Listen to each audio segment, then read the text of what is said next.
శ్రీ సమ్మక్క సారక్క జ్యోతిష్యాలయం. చదువు, ఉద్యోగం, విదేశీ యానం మరియు ప్రమోషన్, ధనం నిలకడ మరియు వ్యాపార అభివృద్ధి, సంతానం ఆలస్యం అవడం, కుటుంబంలో అభివృద్ధి లేకపోవడం, అన్ని రకాల సమస్యలకు గురువు గారిని ఒక్కసారి సంప్రదించండి. దూర ప్రాంతాల్లో ఉన్న వారికి ఫోన్ ద్వారా కూడా వెంటనే పరిష్కారం చెప్పబడును. మీ ముఖము, ఫోటో, చేయి, పేరు, వయస్సు వాట్సాప్ చేయండి. Guruji Neelakanteshwar. Phone number 9550349125.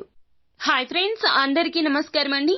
October మాసంలో 2వ తేదీ అమావాస్య తిథి రాబోతూ ఉన్నది. ఇది ఎంతో శక్తివంతమైన మహాలయ అమావాస్య. అందులోన సూర్యగ్రహణంతో కూడుకొని వస్తున్నటువంటి తిథి. ఈ రోజున మీరు మౌనంగా ఉండండి. ఈ రోజు మీరు ఎన్నో శుభవార్తలు అయితే వినబోతూ ఉన్నారు. ప్రతి ఒక్కరూ కూడా మీకు దాసోహం అంటారు. మీ యొక్క జీవితంలో స్థితిగతులు సమూలంగా మార్పు దిశగా అడుగులు వేయబోతున్నాయి. అసలు ఏం జరగబోతుంది, ఎటువంటి ఫలితాలు అయితే ఈ రాశి జాతకులు పొందుకోబోతున్నారు, తదితర పూర్తి వివరాలు అన్ని కూడా మనం ఈ వీడియోలో సంపూర్ణంగా సవివరంగా తెలుసుకుందాము. అంతకంటే ముందు ఫ్రెండ్స్, వీడియోని పూర్తిగా చూడండి. అప్పుడే మేము ఏం చెప్పబోతున్నామో మీకు పూర్తిగా అర్థమవుతుంది. వీడియో గనక మీకు నచ్చినట్లయితే గనక లైక్ చేయండి. మీ లైక్ మాకెంతో సపోర్ట్ అండ్ ఎంకరేజ్మెంట్ గా ఉంటుంది.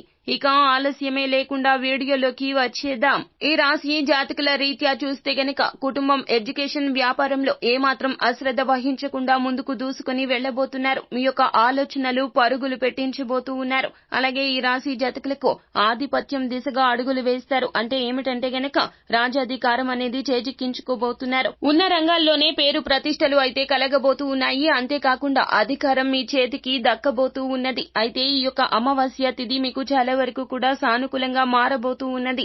చెడు అలవాట్లు మాంచుకుంటారు. చెడు అలవాట్లను మాంచుకోవడమే కాకుండా మంచి అలవాట్లు, మంచి నడవడికను నేర్చుకునే ప్రయత్నం చేస్తారు. ఈ యొక్క ప్రయత్నంలో మీతో పాటుగా ఒక స్త్రీ వెన్నంటి నడిపించబోతుంది. ఆ స్త్రీ మీ జీవిత భాగస్వామి కావచ్చు, తల్లి కావచ్చు, చుట్టాలు కావచ్చు, స్నేహితులు కావచ్చు, ఎవరైనా కావచ్చును. కానీ స్త్రీ మాట వినడం రీత్యా మీ యొక్క జీవితంలో ఉన్నతి అయితే తప్పక కలగబోతూ ఉన్నది. ఈ రోజున మీరు ఎప్పటి నుంచో మిస్ అవుతున్నటువంటి కొన్ని రకాల కళలను నేర్చుకోబోతూ ఉన్నారు. మీరు ఎందులో అయితే సంతోషం ఉంటుందో ఆ యొక్క సంతోషాన్ని వెతుకుతూ పరుగులు పెడతారు. అలాగే ఇంట్లో పూజలు వంటివి ఎక్కువగా జరగబోతూ ఉన్నాయి ఈ రోజున. అంతేకాకుండా పూర్వీకుల ఆస్తుల విషయంలో ఇబ్బందులు ఉంటే గనక తొలగిపోయే దిశగా మీ యొక్క ఆలోచనల్లో మార్పు వస్తుంది. జీవితంలో ఒక మార్పు అయితే ఖచ్చితంగా ఈ రోజున కలగబోతూ ఉన్నది. అష్టమ దశలో ఉన్న శని ద్వితీయ స్థానానికి రాబోతున్నాడు. కావున దీనివల్ల ఫైనాన్స్ రంగంలో పనిచేస్తున్న వారికి ఈ రోజున బాగా కలిసి వస్తుంది. అంతేకాకుండా సంతాన పరంగా శుభవార్తలు వినబోతున్నారు. ఆరోగ్యానికి సంబంధించిన విషయాలపై కాస్త దృష్టి ఎక్కువగా పెట్టాలి. ఆహార నియమాలు పాటించండి. అంతేకాకుండా మీరు చేయాల్సింది ఏమిటంటే గనక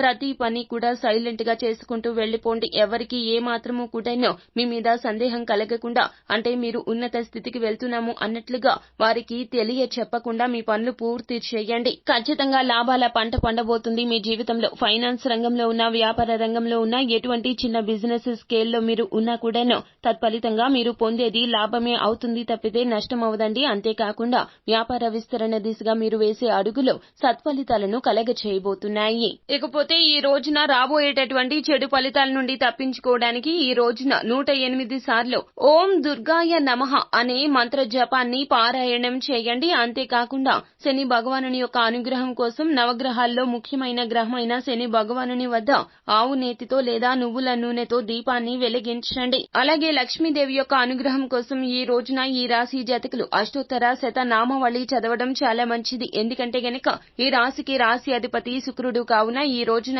ఈ విధంగా చేయడం రీత్యా అమ్మవారి యొక్క అనుగ్రహాన్ని పొంది దరిద్రాన్ని, దుఃఖాన్ని దూరం చేసుకుంటారు. అంతేకాకుండా శ్రీ లలితా సహస్రనామ పారాయణం చేయడం ఈ రోజున ఎంతో మేలు చేకూరుస్తుంది. అలాగే స్తోమతకు